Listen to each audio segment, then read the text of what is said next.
Well, greetings and salutations, everybody. Welcome back once again, or for the very first time, to the Farts and Crap Show, where today, as per usual, it's your host, Anjo, here with another episode of Stick Tips. Today is part 32, and real quick, I should just start this off by letting you guys know, no, this is not an ad, but this is the Wingman FGC2, and I've been testing over the last week the Beta Firmware version 1.10, and it's while this is not an ad, like I acquired all the things I'm going to be talking about myself, except for the Beta Firmware, obviously. Many thanks to Brook for providing that.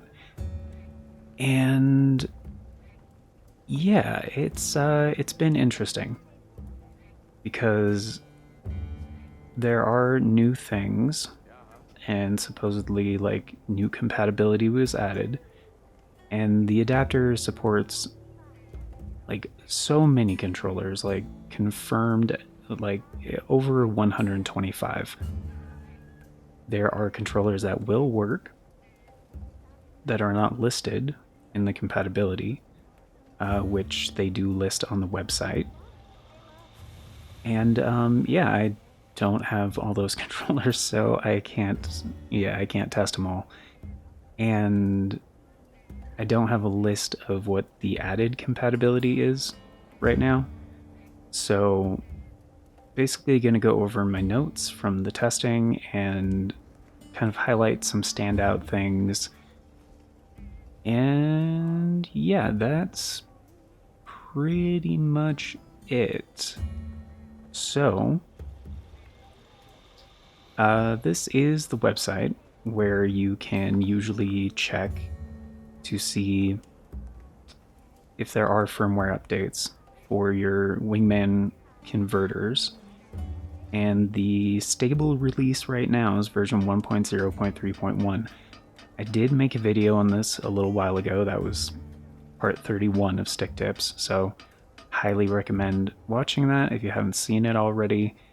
And I'm not going to reiterate everything I went over in that video because that was a massive video. It is time-stamped though, so if you're curious, definitely check that out first. And I will also have the links in the description as well, so, be sure to check that out if you're curious. And this is Brook's Converter Center. This is their new software for customizing the Wingman adapters. I think it also works on a few other things.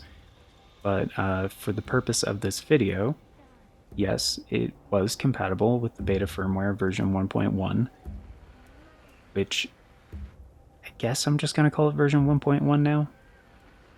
I saw it was called version 1.10, but 0 is like a null value, so same thing. And one thing they did add in this beta firmware is vibration, gamepad vibration, like compatibility, I guess, because the option was there before. And personally, I don't usually use vibration in games. Like, rumble motors, fine, whatever. They add some heft to a controller. I personally don't like vibration. So, also mostly for the purpose of this video, I was testing controllers that had both standard rumbled motors and like trigger rumble motors, like haptic triggers kind of a thing. So these were the settings I was using most of the time. And you can mess with the thumbstick scaling ratio. I wouldn't recommend it unless you really need to. And actually, during my testing, I did notice achieving the full input on either the X or the Y input on the analog sticks did seem a little touchy. Like, it was hard to achieve 100% on those.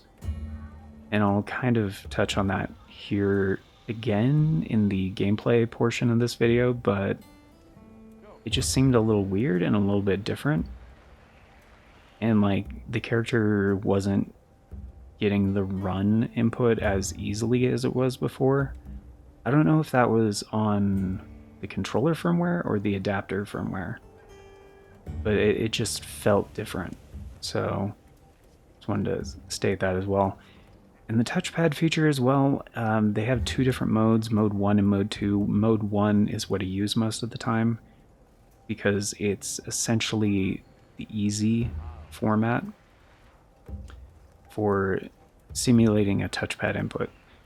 So what I mean by that is essentially the touchpad press is mapped to a button press. So you can just, like on an Xbox controller, which this works for tons of Xbox controllers, you just press the view button, and that acts as a touchpad click.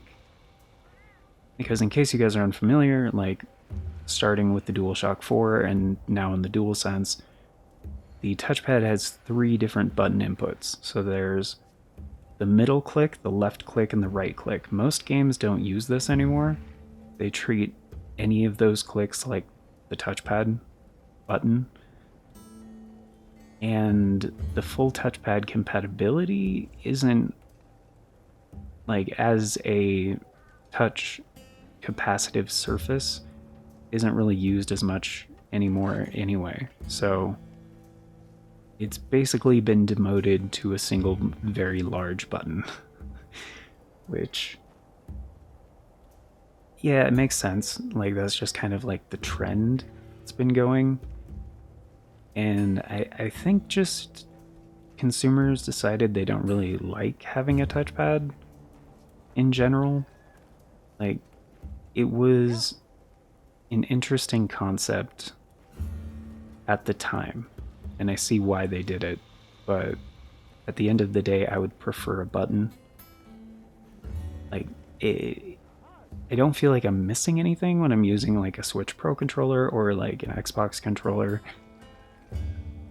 Although I do like gyro. Like, the Switch Pro controller is pretty much peak controller design in my opinion, as far as layout and number of inputs and functionality. That's my opinion, but... Alright, next thing.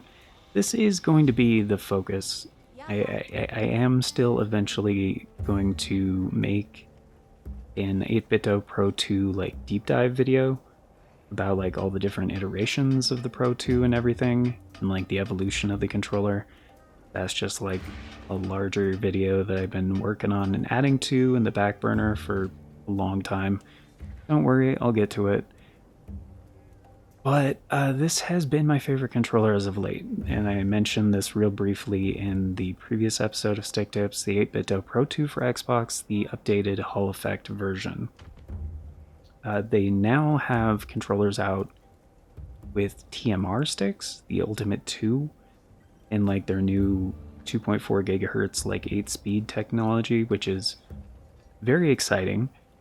I'm hoping they implement that into a Pro 2 model style of controller, because I just like it better, from the D-pad to the ABXY to the overall ergonomics and feel and parallel sticks. Just, it's pretty much perfect if you ask me. But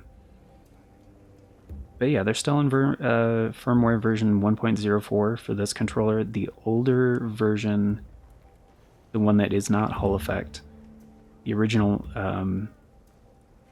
variant, I guess, of the Pro 2 for Xbox, is still in version 1.70.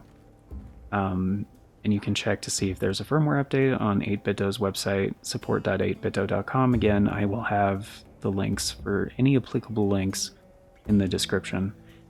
But yeah, the gameplay portion, gonna be using this, and kind of gonna be talking about a few of the things anyway. And I double checked the controllers that I checked in the previous episode to make sure compatibility was basically the same. So this is the original version of the Pro 2 for Xbox. It's still working great, fine, and there's no changes. And of course, like the DualShock 4 still works perfectly. You just sync it like normal to the PS5 first, and then you know, plug it into the adapter, and then it recognizes it, and then, you know, basically tricks the PS5 into thinking it's a DualSense instead of a DualShock 4. And it works fine perfectly and everything, and touchpad still works fine perfectly. And I didn't mention it in the previous episode of Stick Tips. This is like the new thing I wanted to talk about. But I have mentioned these controllers before in like older version or older episodes of Stick Tips. So Nacon. I don't use Nacon controllers anymore. I don't buy them anymore. I used to, because they were an affordable alternative in the PS4 generation. And some of their controllers would feel great out of the box, but they really lacked durability. And for whatever reason, like for this controller, this is the Nikon wired compact controller, I believe is what they call it. So it's a little bit smaller. The form factor is kinda like the DualShock 4. The D-pad is pretty good. And it has all the inputs and everything, and even a headphone jack. And it works with the adapter. Except the touchpad function did not work at all. It has a touchpad, but it doesn't work. Like the share button still worked. I thought maybe the share was mapped like the view button on an Xbox controller, so like with the adapter. But no, like it's an officially licensed PS4 controller, and like I thought the functionality would be pretty much the same as a DualShock 4. But no. And I double checked to make sure I plugged it in directly to the PS5, pulled up a PS4 game like Elden Ring PS4 version, and the touchpad worked. Connected it to the Wingman FGC2, and pretty much everything worked except for the touchpad, and so there was no way to input the touchpad click, which is kind of game breaking for a lot of games on PlayStation, because like for Elden Ring it's the map, for Monster Hunter Wilds it's the map, and you kind of need that. Like especially in Elden Ring, if you're already in the round table hole and then you can't open the map, you're literally soft locked if you can't do that. So kind of a huge problem. Plus the analog sticks that Nacon used on these controllers are awful, and they just wear out super fast. Cannot recommend this controller. It's pretty bad. We have, and I can say that after we bought 4 of these, I think, over time. We had the gray one, the orange one, a clear one at one point, blue one. Yeah, no, I think also a black one. We might have got 5 of these. Anyway, they all failed. They're, yeah, not good. And the better version, by the way, I've talked about this one as well. Initially, I thought this one didn't work. It didn't connect the first time. I think it was because the battery was low. But yeah, this is the Nacon asymmetric wireless controller, I think is what they call it. Also officially licensed PS4 controller. But this uses 2.4 gigahertz wireless with a dedicated dongle. And it kind of has the same problems-ish. The D-pad is a little different, doesn't feel as good. But it has all the inputs you need. It still has the headphone jack. For some reason, with both of these controllers, like Nacon cheaped out on, I guess, how they painted the buttons. Because, like, as you can see, it's been rubbed off on the X and the circle, or the cross and the circle. And this controller hasn't even been used a ton. Like, it's mostly been sitting on the shelf for quite some time, because it's just not that good. Like, it's fine, but like the layout on the asymmetric sticks, it the placement combined with the ergonomics is not great. It does work, but it had the same problem. Like, there was no touchpad input. And again, plugged it in directly to the PS5 because it'll work on PS4 games. And touchpad worked fine. But yeah, plugged into the adapter, no touchpad input. So I don't know why. Which is kind of a shame, because if you're going to go for a like more budget Nacon controller for PlayStation, this is one of the better options. I still wouldn't recommend it because the same like quality control problems. Plus, I think it's about the same price as the Pro 2 for Xbox, the Hall Effect version. I think it's about $45 USD, I think. Which is, yeah, not worth it. If this was like a $30 controller, I'd give it a pass, but no. And, yeah, this one was kind of unfortunate. The champ, the GOAT, the legend, the 8BitDo SN30 Pro USB, the controller I've probably talked about more than any other controller on stick tips, it doesn't work anymore. I tried a couple times connecting it, and at least on the beta firmware, it worked fine on the stable firmware, version 1.0.3.1. But yeah, on the beta version 1.1, no. Which was strange. Like, it was the only thing I connected where the compatibility was just not there anymore. I don't know why. Granted, this one is kind of old. It's been beat up. It's been disassembled and reassembled like countless times. But it works fine on other devices. So,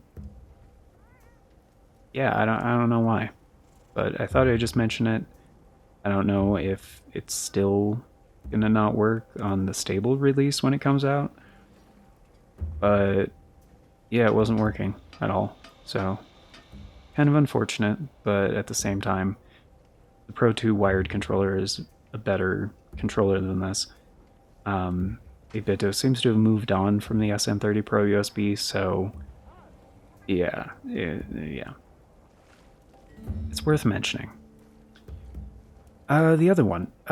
So in my testing for the Pro 2 for Xboxes, I did adjust some things in the Ultimate software to make sure the vibration features actually were enabled. And I was having some stick drift issue on the original version, and some weird stuff with the analog sticks on even the Hall Effect version. So previously I had the disable dead zone option checked, so it was disabling like the inner dead zones, but you also have the sliders that go all the way down to 0 for the left and the right stick. So I think the disable dead zone feature is just maybe bugged, because I tried disabling the disable, so like essentially, yeah, leaving it unchecked, and it seems to be performing better than before. And I don't know if that was part of the reason why the outer dead zones were also affected, where like getting that full X or Y analog input, the outer ring was like not really working super well. I have a feeling that was maybe affecting it. It might just be a bugged feature. Like, and like, let me know if you have one of these controllers or any of the 8BitDo Xbox controllers, like and you've tried messing around with this feature, like using it and not using it. That's my take, is that it seems to be bugged, but I don't really know. But disabling the feature on both the original version and the Hall Effect version of this controller seemed to help. So,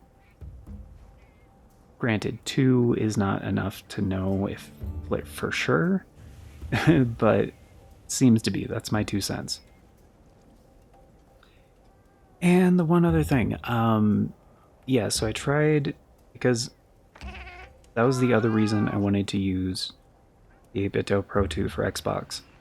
So I did this for both of the controllers, where I re-enabled the rumble motors, which, yes, it does have rumble in the triggers, it has rumble in the actual handles, and adjusting them individually was fine, but here's the thing, I took a longer note on this, so I will just read what I wrote. Vibration functions were re-enabled for both Pro 2 for Xbox triggers and handles, which don't seem to function separately. Now they do in the Ultimate software, and you can test it and blah blah blah. I was trying to think, okay, which games do I have on PlayStation that you make use of the haptic triggers? And like, I was thinking, I think Cyberpunk does, but I know Monster Hunter Wilds does.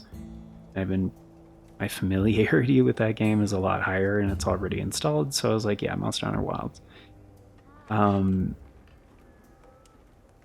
yeah, they don't seem to function separately. So when the vibration is enabled, it seems to just send the vibration directions through the adapter to the controller, like as a base thing. It doesn't seem to differentiate between the various rumble motors. At least that's how it felt to me. And I tested it in Ultimate software by disabling the main rumble motors and adjusting the trigger motors to full. But that actually disabled all vibration features. So I think they both have to be enabled in order for it to work. But then it doesn't feel quite right, because I'm pretty sure when you're like blocking, for example, which is like an R2 thing, and you like take a hit or whatever, it's supposed to trigger the adaptive thing. I couldn't find like official documentation from Capcom on like which things activate the haptic triggers and which ones don't.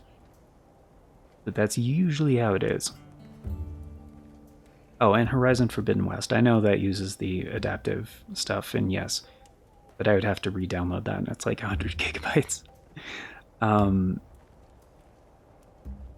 And the touchpad thing... Oh, that was the other note. Right. I already talked about that, how the touchpad features seem to break or whatever. And yeah, one more thing in case you guys are curious, if you have either the Pro 2s for Xbox, like the original version or the Hall Effect version, and you can see here, this is the Hall Effect version. So in the Ultimate software for the Hall Effect version, which you have to use Ultimate Software X from the Microsoft Store, you can update the firmware in the Ultimate software for the Hall Effect version. For the original version, you have to use 8BitDo's firmware updater. Like, the option just isn't there. And yes, they are in version 1.70. It was up to date. I just wanted to put that out there, be like, hey, in case you're, in case you're wondering why there's no firmware update for it, yeah, you have to use the firmware updater software. That's the only other thing. But yeah, the touchpad feature, the other thing about that, so on the Xbox controller, I had to look this up. The like 2 squares button apparently is now called the view button. So the view button is used as the touchpad button in mode 1. But then in the beta firmware, it switched the view button to the capture input, or the share input, I guess, for the DualSense. And then there was no way to input the touchpad button input. Now, I thought switching to mode 2 in Converter Center would fix that, but it didn't fix that at all, and it didn't seem to change anything. So I think it's just a glitch. Probably.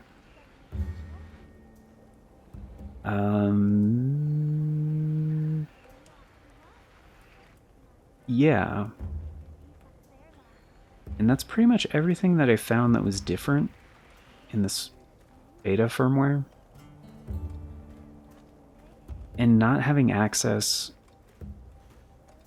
to the touchpad input is, like I said before, it's a big deal.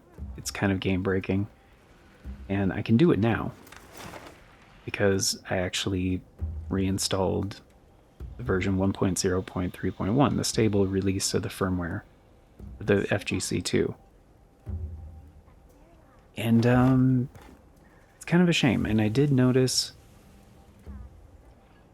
the vibration function, which was definitely enabled, which you can double check by going to options in the game, make sure controller vibration settings is set to on, like go to the quick menu on the PS5, go down to your accessories, which, yeah, it's not the DualSense, it's the Wingman FGC2, but the PS5 doesn't know that. Go to controller settings and make sure vibration stuff is set. But even with all this on, it did not actually, yeah, it didn't work. But I think because the stable version doesn't support vibration, so I'm not going to be using that anyway, so I'm just turning that back to off now. And the other thing that's very nice about Monster Hunter Wilds is we actually have in the camera options, and I talked about this on stream a while ago, but most of my streams for this game have been very long-winded, I guess you could say. So I just thought I'd mention it here. In advanced camera settings, you can, it doesn't allow you to test the left analog, although I guess on the PS5 you could switch the left and right analogs, technically, if you want to test the left analog stick. But essentially this acts like a controller tester, at least for the right analog stick by default. And yeah, when I let go of the analog stick, we have absolutely no input, which is very nice. And just a very slight press, any kind of pressure, like, it really feels like there's no dead zone. And as I showed in the settings earlier for the converter setter for the Wingman FGC2, I do have it set to disable the dead zones, because for the adapter I don't want any dead zones, which is probably my favorite new feature, as I mentioned in the last episode of Stick Tips, because in the past, for their earlier adapters, like the Wingman XE2 and the XE and the other one with the terrible name, the Wii U I talked about it in the last episode. It was for the Wii and the Wii U and the Switch and the PS4, basically.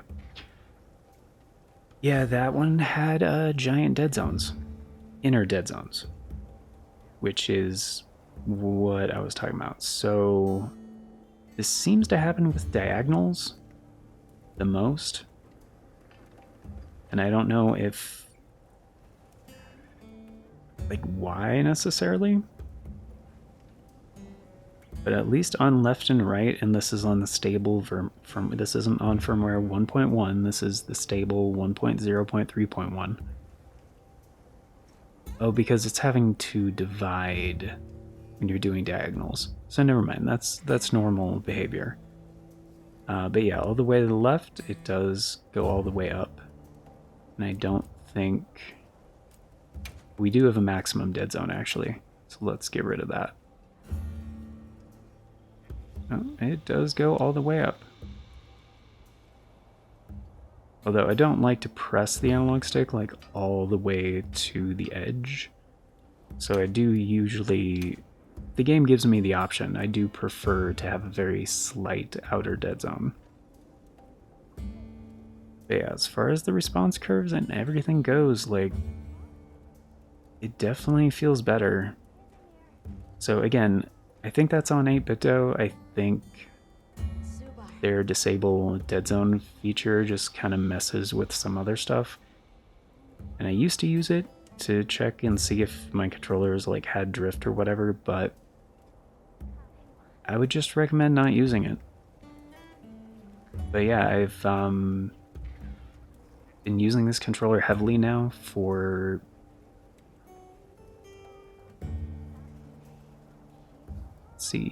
January and February, like over 2 months. And it's been fantastic. Like, yeah, the 8BitDo Pro 2 for Xbox Hall Effect version, it gets my highest recommendation. Like, literally, I think my favorite controller. Like, there was very little wrong with the original version, and they just made it better. Like, the only thing I can think of where they can improve this controller is maybe those TMR sticks. Maybe. And if it was wireless, but the thing is with the FGC2, it usually doesn't support dongles, like for wireless controllers, which is why I was very surprised, like, the Nikon asymmetric controller worked with the dongle. Like, it didn't work with the touchpad input, but still, like, that kind of gives me hope that, like, other controllers that are 2.4 gigahertz wireless with dedicated dongles might work with this in the future, because while I do like wired controllers, I would prefer to have the adapter just plugged in straight to the PS5 at all times, and then have the dongle plugged in to the adapter. And so I don't have to deal with like these cables and stuff, and like I don't like the latency and stuff of Bluetooth is terrible. But this new 8-speed tech from 8BitDo definitely gives me hope. Because yeah, it's like based on 2.4 gigahertz, and it's just making it better, faster, less latency, more accuracy. Like, yes. Like, if they do that and the TMR thing sticks on a Pro 2, it's over. It's peak. Like, yeah, it's just done. Unfortunately, and this one's more of a note on like that idea, which like that's on the 8BitDo side. I did notice the Ultimate 2 dongle is USB Type-C, which that would be a little bit of a problem, because like USB port on the front of the FGC2 is USB Type-A. I mean, you could probably just use a female Type-C to male Type-A adapter, but it just seems clumsy. Like, why not just make it Type-A? Personal opinion. Or they could sidestep this whole problem and actually release like some officially licensed PlayStation controllers. I don't know. I don't know if PlayStation is into that. Apparently they have... Whatever. It doesn't matter. It doesn't matter. Really doesn't matter. Neither here nor there. Anyway, thank you for being here, guys. Appreciate it. Hope you enjoyed. Sorry this one got a little rambly, but I had to get my thoughts out there. Again, I've had like a week to do all this testing and stuff, and some of it was built on my like month of testing I did for the previous episode of Stick Tips, which, yeah, it was better researched, it was more encompassing for a lot of things, but I had like 4 days of actual testing, because I, gotta take care of other things. Can't just be testing controllers day and night, so yeah, I think that covers everything. let me check my notes one more time before we end this one. And yeah, because it was mostly the touchpad thing and the vibration thing. And yeah, I don't know when the new stable firmware update is coming out, or if it's going to be called version 1.1 or anything like that. Oh, the one other thing that's different from the previous video, and it's not different, I guess, but I still wanted to mention it. All the other compatibility from the previous episode is the same, okay? I'll just say that. The only one that was different was the SN30 Pro USB. So, again, I went over more controllers in that video and a lot more in-depth analysis and stuff, so highly recommend watching that. I will have a link to that also in the description. I will also have a link to the playlist at the end of this video for stick tips in case you want to catch up on any of the other deep dives I've done for this series. But yeah, I think that's going to do it for now. Believe so. And this will probably be the last episode of Stick Tips for a little while because we're going to be starting the Pokemon Emerald randomized Nuzlocke pretty soon. I need to get some more stuff prepared for that, and we're going to have a few other random videos come out before that actually starts, but Sekiro episodes and Tears of the Kingdom episodes will be coming out normal times. Those are all on schedule. So we got plenty of stuff in the pipeline for you guys. Again, new videos every day at noon and 11 p.m. Eastern. Thank you so much for watching, but before we get going, a very special thank you going out to the amazing people who helped make it possible. Nivalis Draconis, Aaron Schick, and 97 Johnny Boy. Thank you so much for choosing to support the show a bit more directly via channel membership. Vastly helps out, very much appreciate it. And it is very much optional, so you're very cool for doing that. And before we get into membership tiers, a quick little word on YouTube handles. That is why 97 Johnny Boy has an @ symbol in front of the screen name there. That is a YouTube handle. They are unique identifiers here on the platform that help with a number of things, but mostly navigation. And he has a channel of his own. It's great stuff. Highly recommend it, which you can easily go check out just by going to youtube.com/@97johnnyboy. And it'll take you straight there because, yes, it makes URLs a lot shorter. You can also punch a handle into the YouTube search. It will narrow down your results significantly, pretty much exclusively to the content from that channel. And since they are unique, it's another way to double check, make sure you're in the right place, because yes, multiple channels can have the same name, but they cannot have the same handle. And yeah, I think that does it for that. So yeah, membership tiers start at $3 a month. It's only 10 cents a day, gets you into all the basic stuff, including getting to vote on the series that get made here on the channel via the Members' Choice Polls. It's a thing we do once a month for a full 7 days over on the membership tab, and that is how all of the series get decided. So we haven't done the one for March yet. That's going to be in the back half of the month. It might end up being the last week of the month once again, as it has been for a while now. And it's more than likely going to be deciding the series to follow that aforementioned Nuzlocke, because the series to follow Sekiro has already been decided. That was February's. And the series to follow Tears of the Kingdom has already been decided. I believe that was January's? I think so. So yeah, the next Retro Classics series is most likely going to be the March Members' Choice Poll. And this is an approximation of future announcements from the past, naturally. So if you want all the announcements as they happen and the bell doesn't work for you, totally get it. The bell does not work for me either. But there are 4 other ways you can do that. We have the community tab here on the channel. the posts tab here on the channel. They renamed it a while back. The Farts and Crap Show Twitter /X, the Bluesky, or the Discord. I always post on all four whenever there's an announcement, so regardless of which one of those works for you, you can stay up to date. And links for those are down in the description, also on the channel banner. But that's gonna do it for now. So thank you all once again for being here, guys. Till next time, take care, and I hope you all have a beautiful day.